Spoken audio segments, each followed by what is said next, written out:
Pratik Agrawal joins us, Chief Investment Officer with ASK Investment Managers. Pratik, what do you want to start with? HCL numbers, business economic data, or the fact that why Indian markets on Tuesday failed to react to a strong credit policy? No, I thought yesterday markets did react positively to credit policy. It did get a bit whipsawed because clearly the expectation was that there may be some amount of CRR cut given the tight liquidity situations. However, I think RBI has provided a good move in terms of 50 bips rate cut versus an expectation of 25. So it is clearly a step in the right direction. I think lots of positives happening.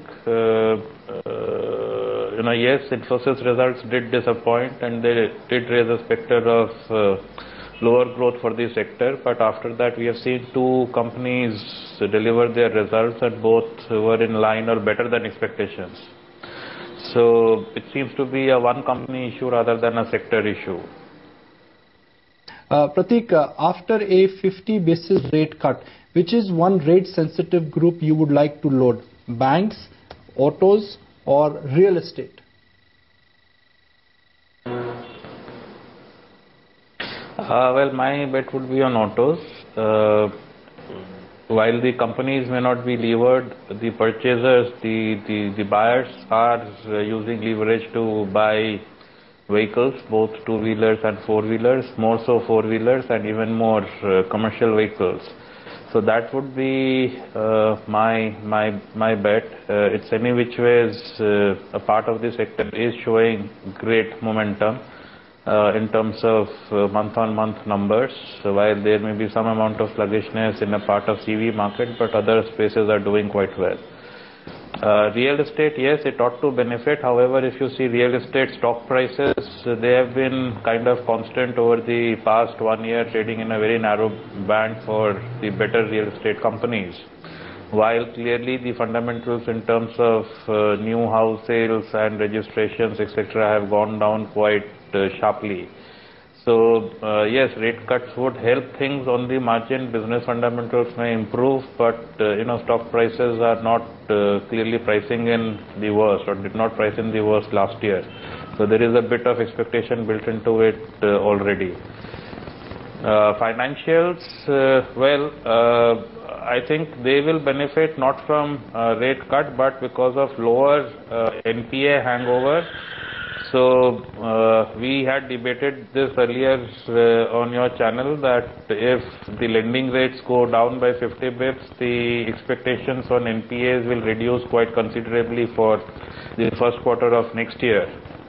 But apart from it, the NIMs may actually decline. If they end up cutting rates, the NIMs may actually decline because till date we have not seen any evidence of deposit rate cuts. Pratik, how do you propose one should approach asset owners or high gearing companies? Now that Reserve Bank of India has cut repo rates by 50 basis points, obviously the transmission will take some time, but eventually companies which are sitting on high debt, they will be able to save substantially when it comes to the interest outgo. Yeah, so to our mind, asset owners should benefit. Most of them would be levered 3:1, if not more, debt equity. So a 50 bp kind of a cut could see straight away transmission of 20% to PAT in a multitude of these companies. So clearly this is a space that could benefit, but this is also a risky space. There is competitive intensity still pretty high in the new projects which are being bidded out. There is a space that we believe could benefit and may not be as risky, which is telecoms, where again the leverage is high, but the ratings are okay, pretty good, and a lot of the loans are rupee loans. So that may be a slightly lower risk way of playing the same rate cut kind of cycle. Pratik, what is your sense on which way Coal India may actually pan out in the near term? Well, in the coal sector, let's look at the reasons as to why the stocks got hammered. Maybe they had huge amount of cash. Maybe they were sitting on a resource which a lot of people wanted. I think the cash bit gets into focus between December and March of every year, so that is not going to be the focus anytime soon.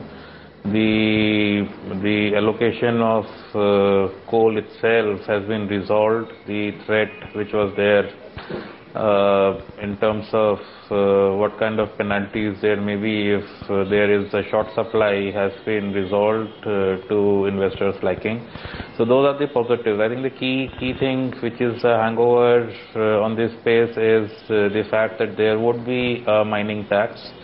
It has happened in Australia, it's happened in Indonesia. So now it is kind of given pretty high probability that it will happen in India as well. Given the fact that the government is talking of coal block auctions, I would want to believe that the uncertainty regarding mining tax is resolved before the auctions happen, because otherwise how would people bid in an auction? So that's the key hangover on this space that remains. Pratik, market insiders are telling me that currently you are buying consumer names. So my question is, why are you buying consumer stocks at these levels, and within the consumer space, what are you hot on?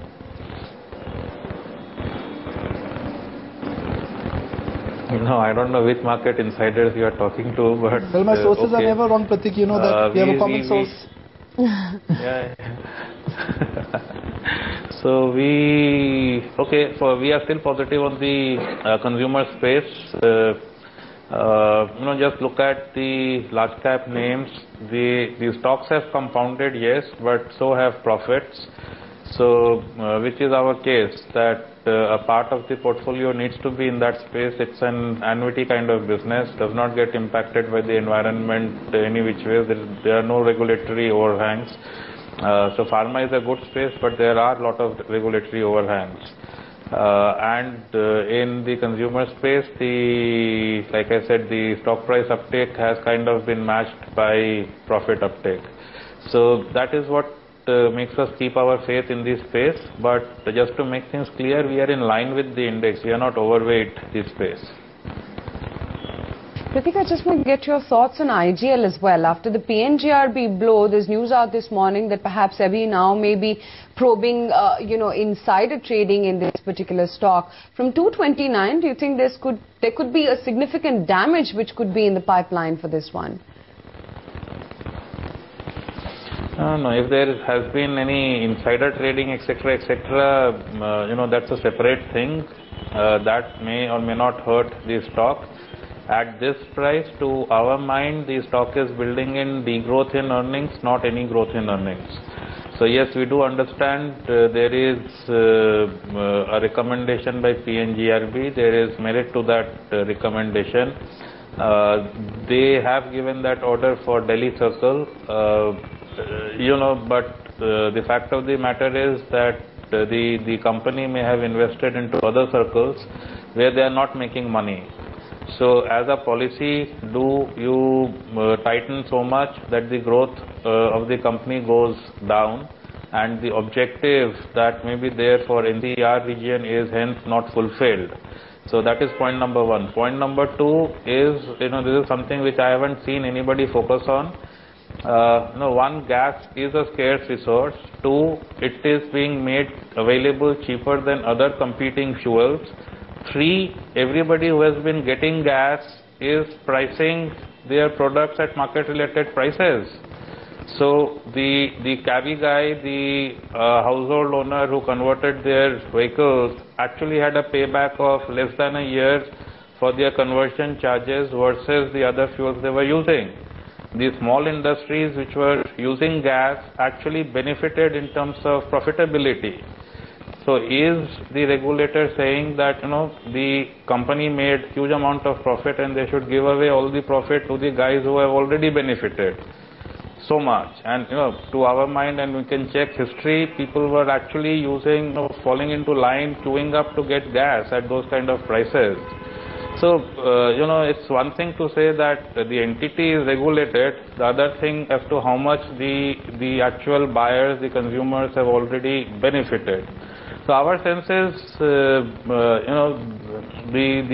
overhang on the stock is just too much. It builds in degrowth in total business, which would not be the case to our mind.